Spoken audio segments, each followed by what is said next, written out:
All right. Two teams left. The team that plays in Cleveland and the team that used to play in Cleveland. Who is going to finish second in the division?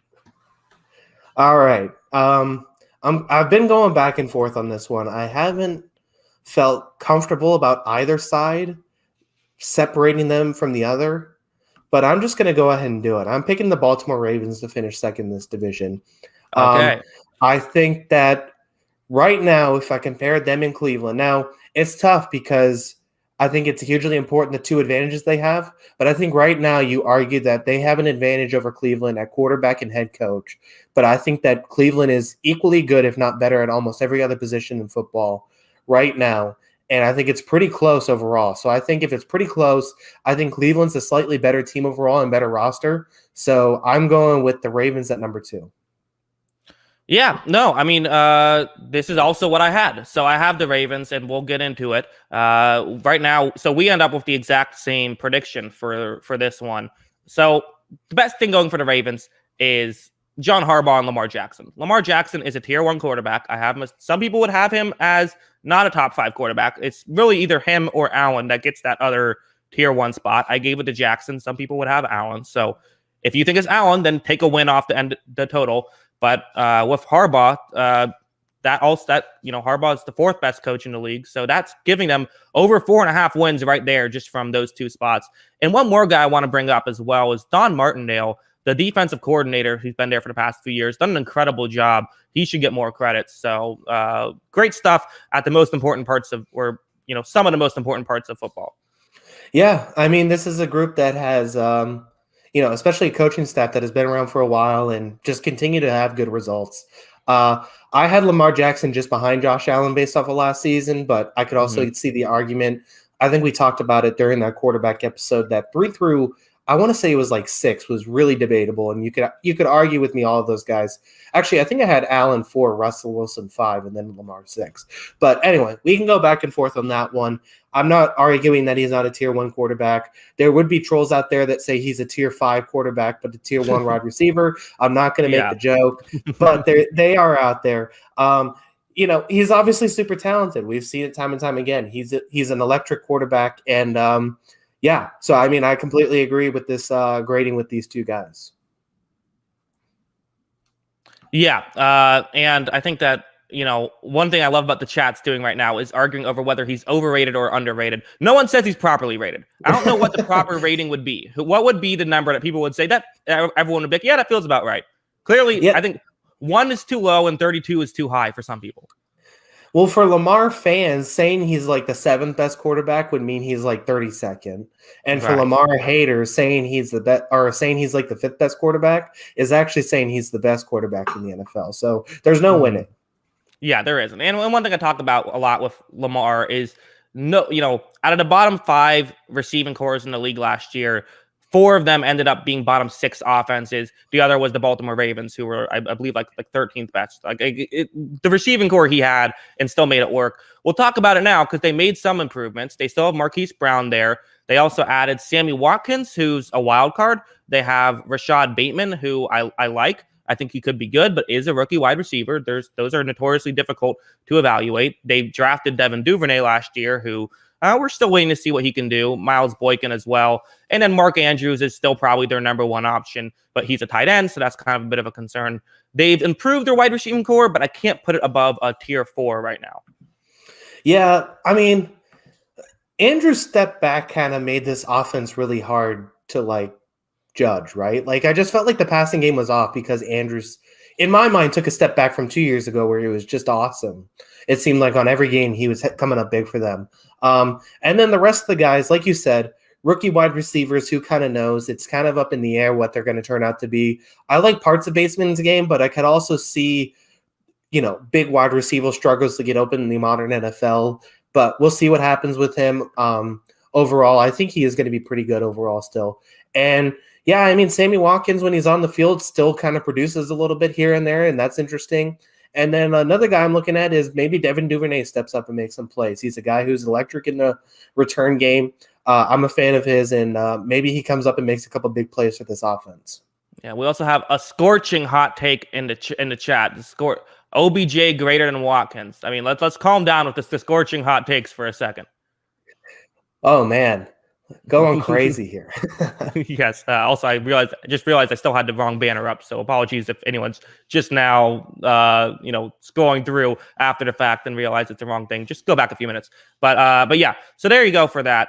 Now we're going on for the rest of the offense. You have halfbacks. They end up as this is it's tier 4, but it's barely tier 4. It could have been tier 3. It's one spot away from tier 3 with J.K. Dobbins and Gus Edwards, who only played under 400 snaps last year, but was good. It's good. I mean, there's a lot of good running backs in the league, so it's not a bad halfback crew. It's probably close. It probably should be tier 3, but again, can only have so many teams in the tiers. And then for their offensive line, I like Alejandro Villanueva. I mean, he's mostly just good at pass blocking, but he is a left tackle. And, I want to let you in on a little secret. The Ravens do pass the ball from time to time, despite what Twitter will tell you. So that still does help. You also have Ronnie Stanley, who is, elite. And then for their guards, you have Kevin Zeitler. You have Ben Powers. They drafted Ben Cleveland, big country, in the 3rd round. And then for center, it'll be either Bradley Bozeman or Patrick McCarry. So the offensive line is a tier 3 offensive line. Yeah, I mean, and the big thing was that this interior group kind of took a step back last season, what kind of hurt him, and then they immediately go and get Zeitler and say everything's fine. Now, they're going to hope that Zeitler's issues last season where, it wasn't that he was bad last year. He was just kind of average where he's always been good or very good.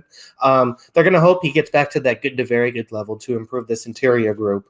But that's not, I think they're going to be fine overall in the interior offensive line. And yeah, I think Villanueva is still solid. I still think he knows what he's doing over there, and I think he's going to be just fine at right tackle. And hopefully, Ronnie Stanley comes back healthy and is ready to go. And then this is a pretty good offensive line all of a sudden again. And then going back to the running backs, if you put their numbers together, Dobbins and Edwards, and then obviously you throw Jackson in there, who had over 1,000 rushing yards last season once again, Dobbins and Edwards had over 1,500 yards rushing, averaged 5.5 yards a carry, had 15 touchdowns combined. So, I mean, they're a good duo 1-2. It's just none of them look like really the great back.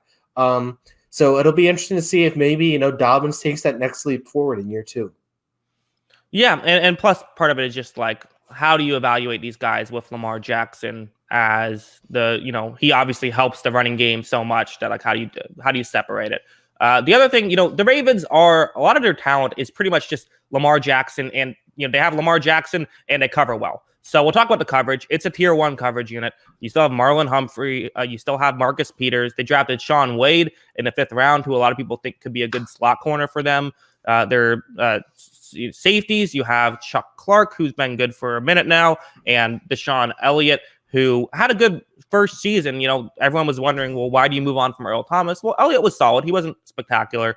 The only real issues I have with their coverage is that LJ Fort, who was fine, and then Patrick Queen, who was just not good at all last year. So, again, rookie, I think he'll get better. He did start to show some improvements towards the end of the season, but how much better and how quickly? So, still a tier 1 coverage unit, though, and I think it's pretty easy to call them a tier 1.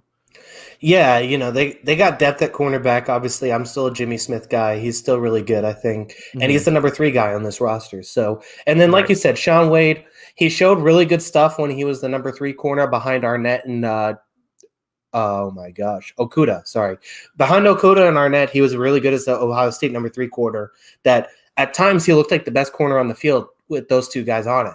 He takes over the number 1 role at Ohio State this past season, looks atrocious. So maybe he's just destined to be that slot guy, and maybe he becomes very good at it and that pick pans out. But this team just has depth for days at those positions. I think they're really dangerous there. And then, like you said, with those interior linebackers, like you said, Fort's fine.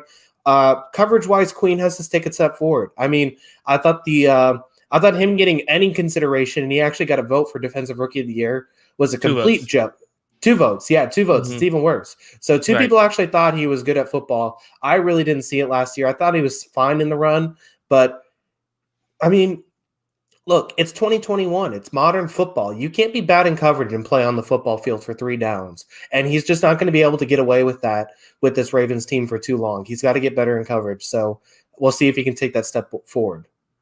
Yeah, I agree. And then for their run defense and pass rush, so run defense is tier 5, pass rush is tier 4. Neither one of these are spectacular here. You have Derek Wolfe, Brandon Williams, Calais Campbell. Their interior defensive line is probably the best part about this front seven.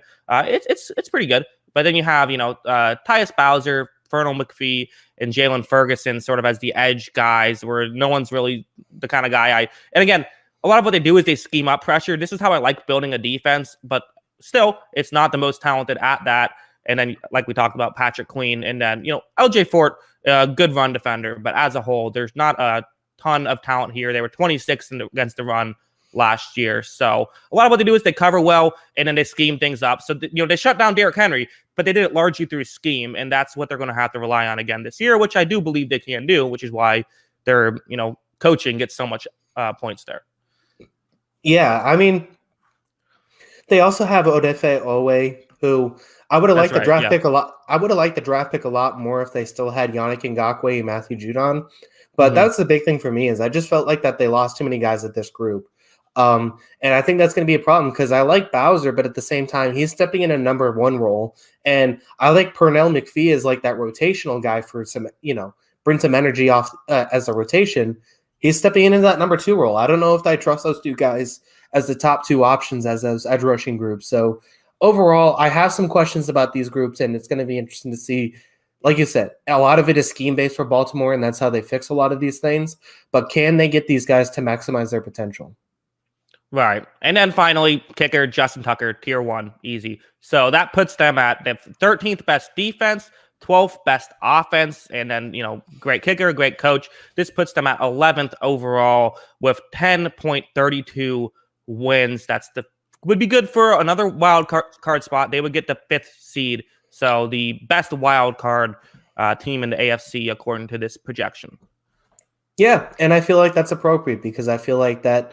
I think roster-wise, they're a step below, but it's going to be the big thing. Can they outcoach their way to, manufacture a couple more wins out of that team?